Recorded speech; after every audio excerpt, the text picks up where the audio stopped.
चलिए आज के इस खास विश्लेषण की शुरुआत करते हैं पांडवों की अंतिम यात्रा। जरा इस सीन को इमेजिन कीजिए। एक भयंकर बर्फीला तूफान चल रहा है। इस जमा देने वाली ठंड में 6 इंसान और एक आवारा कुत्ता हिमालय की गहराइयों में बस चलते जा रहे हैं। एक एक करके वो लोग बर्फ में गिर रहे हैं, लेकिन कोई पीछे मुड़ के नहीं देख रहा। चेहरे पर कोई शिकन नहीं, बस आगे बढ़ने की एक अजीब सी जिद है। पता है, ये कोई आम लोग नहीं है। ये महाभारत के वो महान विजेता हैं जिन्होंने दुनिया का सबसे बड़ा युद्ध जीता था। लेकिन आज इनकी ये यात्रा कुछ और ही कहानी बयां कर रही है। और यहीं से हमारे सामने एक बहुत ही गहरा, एक रहस्यमयी सवाल खड़ा होता है। इतिहास का सबसे बड़ा, सबसे भयंकर युद्ध जीतने के बाद आखिर कोई अपना सब कुछ छोड़कर बर्फ में मरने के लिए क्यों निकल जाएगा, वो भी बिना पीछे मुड़े, बिना किसी अफसोस के। सच कहूं तो इस सवाल का जवाब सिर्फ कोई ऐतिहासिक घटना नहीं है, बल्कि ये मानव जीवन की सबसे गहरी सच्चाइयों में से एक है। ठीक है, तो आइए इस बात की गहराई में उतरते हैं। इस जवाब को सही से समझने के लिए हमें थोड़ा पीछे जाना होगा। करीब 36 साल पीछे। कुरुक्षेत्र का मैदान। 40 लाख, जी हां 40 लाख, ये उन योद्धाओं की गिनती है जो महज 18 दिनों के अंदर उस युद्ध में खत्म हो गए थे। सोचकर देखिए, हर तरफ टूटे हुए रथ बिखरे हैं, पहिए जमीन में धंसे हैं, आसमान में चील कौवे चक्कर लगा रहे हैं, हवा में एक ऐसी खामोशी है जो किसी भी चीख पुकार से कहीं ज्यादा डरावनी है। कहने को जीत तो मिल गई थी, लेकिन ये जीत अंदर से बिल्कुल एकदम खोखली थी। उस युद्ध के बाद के सदमे को समझना हमारे लिए बहुत जरूरी है। हस्तिनापुर का दरबार सजा तो था, लेकिन जो कुर्सियां अभी कौरवों की हुआ करती थी वो अब बिल्कुल खाली पड़ी थीं। युधिष्ठिर ने मुकुट तो पहन लिया, लेकिन वो मुकुट उनके सिर पर किसी कुचल देने वाले बोझ से कम नहीं था। दूसरी तरफ भीम, जिसके लिए लड़ना ही उसकी पूरी जिंदगी थी, वो अब बिना किसी युद्ध के बस खिड़की के पास घंटों खाली खड़ा रहता। और अर्जुन, सबसे महान धनुर्धर अर्जुन का वो मशहूर गांडीव धनुष, जिसने कभी पूरी दुनिया को हिलाकर रख दिया था, वो बस एक शेल्फ पर पड़ा धूल और मकड़ी के जाले खा रहा था। अब इस गहरी उदासी के बीच एक ऐसी खबर आती है जिसने सच में सब कुछ बदल कर रख दिया।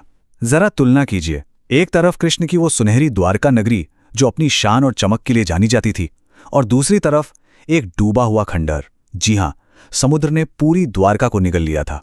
मंदिर गिर गए, महल टूट गए, और इस शहर के डूबने का सीधा सा मतलब था कि कृष्ण अब नहीं रहे। एक पूरे युग का अंत हो चुका था।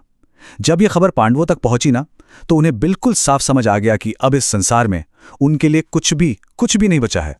और बस यहीं से शुरू होती है महाप्रस्थान की वो यात्रा। एक एक कदम बहुत ही सधा हुआ था। युधिष्ठिर ने धीरे से अपना वो भारी मुकुट उतारा, फिर एक एक करके रेशमी कपड़े, हीरो के हार, सोने के कंगन, और यहां तक कि अर्जुन का वो अजय कवच, सब कुछ एक पत्थर की मेज पर हमेशा के लिए रख दिया गया। पूरे राज्य की जिम्मेदारी युवा परीक्षित को सौंप दी गई, और फिर बिल्कुल साधारण कपड़ों में, नंगे पैर, वो हस्तिनापुर के इन विशाल दरवाजों से हमेशा के लिए बाहर निकल पड़े। ये सफर कोई आसान सफर नहीं था। ये एक बेहद खामोश और दर्दनाक यात्रा थी। तपते हुए रेगिस्तान, बिल्कुल सूखी जमीनें और उफनती नदियों को पार करते हुए ये 6 लोग बस आगे बढ़ते जा रहे थे। और इसी बीच एक बहुत ही दिलचस्प चीज होती है। कहीं से एक आवारा कुत्ता आता है और सीधा युधिष्ठिर के साथ साथ चलने लगता है। उस वक्त किसी को भी अंदाजा नहीं था कि बर्फ में पड़ने वाले इस कुत्ते के पंजों के निशान आगे चलकर इस पूरी कहानी का सबसे अहम हिस्सा बनने वाले हैं। जब वो जंगल और रेगिस्तान पीछे छूट गए तो उनके सामने थे विशाल हिमालय और माउंट सुमेरु की वो जानलेवा खड़ी चढ़ाई। इस यात्रा का एक बेहद क्रूर नियम था, जो गिर गया सो गिर गया, कोई भी पलटकर पीछे नहीं देखेगा। रास्ते में सबसे पहले द्रौपदी डगमगाईं और बर्फ में गिर गईं। उसके बाद एक के बाद एक सहदेव, नकुल, अर्जुन, और अंत में सबसे ताकतवर भीम भी उस सफेद बर्फ की ठंडी चादर पर गिर गए। अब यहां रुककर सोचने वाली बात यह है कि आखिर वो गिरे क्यों? देखिए, ये कोई आम शारीरिक थकान नहीं थी। उनके गिरने की वजह सीधे तौर पर इंसानी कमजोरियों को दिखाती हैं। द्रौपदी इसलिए गिरी क्योंकि उनके मन में अर्जुन के लिए कहीं ज्यादा लगाव था, एक तरह का पक्षपात। सहदेव को अपने ज्ञान का, अपने इंटेलेक्ट का अहंकार ले डूबा। नकुल को अपनी खूबसूरती पर कुछ ज्यादा ही नाज था, और वही उनकी कमजोरी बन गया। अर्जुन, उन्हें अपने महान कौशल पर अति आत्मविश्वास था, और भीम, जिससे अपनी शारीरिक ताकत पर इतना घमंड था, अंत में उसकी वो ताकत भी काम नहीं आई। मतलब ये साफ दिखाता है कि इंसान चाहे कितना भी महान क्यों ना हो, उसकी कमियां उसे भारी पड़ ही जाती हैं। पीछे पीछे सब कुछ छूट चुका था। उस विशाल सुन्न कर देने वाले पहाड़ पर अब सिर्फ एक अकेला इंसान बचा था, युधिष्ठिर और वो कुत्ता। जब वो सुमेरु पर्वत के बिल्कुल चोटी पर पहुंचे ना, तो आसमान के बादलों को चीरती हुई एक सुनहरी दिव्य रोशनी नीचे उतरने लगी।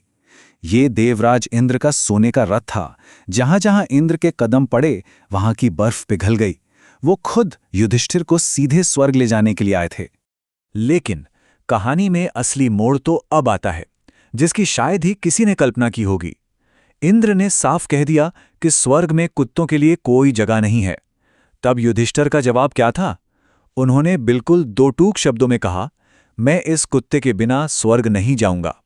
उन्होंने उस कुत्ते के सिर पर प्यार से हाथ रखा और देवताओं के राजा के सामने एकदम स्पष्ट कर दिया कि जो साथी अंत तक हर मुश्किल में उनके साथ रहा, उसे छोड़कर वो किसी भी स्वर्ग को स्वीकार नहीं करेंगे, बिल्कुल नहीं। और ये बात ना बहुत ही शानदार तरीके से हमें समझाती है कि असल में धर्म क्या है। स्वर्ग के सुख से भी बढ़कर अपनी वफादारी और अपने कर्तव्य को चुनना ही असली धर्म है। और जानते हैं फिर क्या हुआ? उसी पल वो कुत्ता एक दिव्य सफेद और सुनहरी रोशनी में बदलने लगा। वहां की बर्फ पिघली और साक्षात धर्मदेव प्रकट हुए, युधिष्ठिर के पितामह। मतलब ये पूरी दर्दनाक यात्रा और ये कुत्ता, ये सब कुछ युधिष्ठिर की आखिरी परीक्षा थी।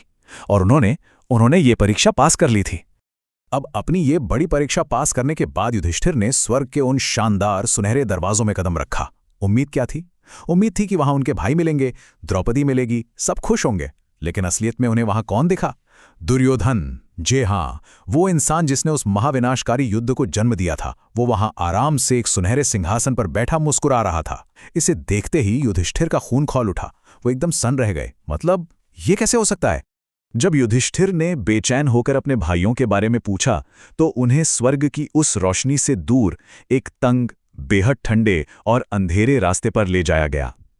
लाल धुंध, दल दहला देने वाली चीखें और भयानक दर्द, वो नरक था। और सबसे बड़ा सदमा तो ये था कि वहां भीम भारी जंजीरों में बंधे थे, अर्जुन दर्द से घुटनों पर थे और द्रौपदी कराहते हुए युधिष्ठिर की तरफ अपना हाथ बढ़ा रही थीं। इस भयानक मंजर को देखकर युधिष्ठिर अंदर तक टूट गए। लेकिन फिर उन्होंने अपना सबसे बड़ा बलिदान दिया।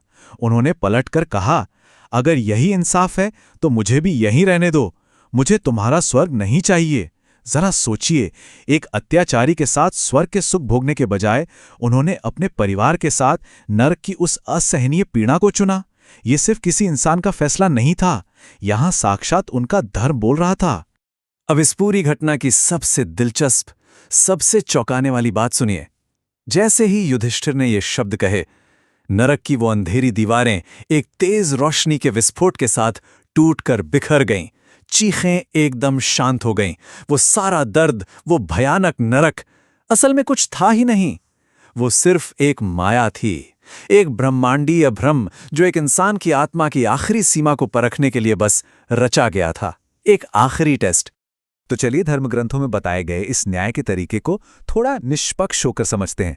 नियम यह है कि जिनके पाप बहुत ज्यादा होते हैं, जैसे दुर्योधन, तो उनके कुछ गिने चुने अच्छे कर्मों के बदले उन्हें शुरुआत में थोड़ी देर के लिए स्वर्ग का सुख दिया जाता है, और फिर शुरू होती है उनकी अनंत काल की असली सजा।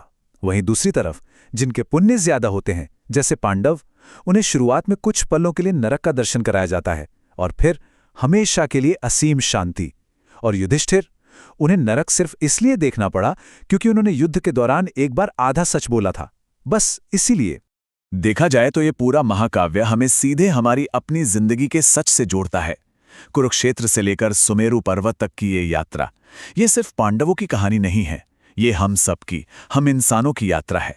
शरीर की ताकत हो, अपनी खूबसूरती का अहंकार हो, तेज दिमाग का घमंड हो, या फिर जिंदगी भर कमाए गए पैसे और हथियार, अंत में सब कुछ समय की उस ठंडी बर्फ में खो ही जाता है। सिर्फ एक ही चीज है जो अंत तक आपके साथ खड़ी रहती है, और वो है आपका धर्म, आपकी सच्चाई और आपकी वफादारी।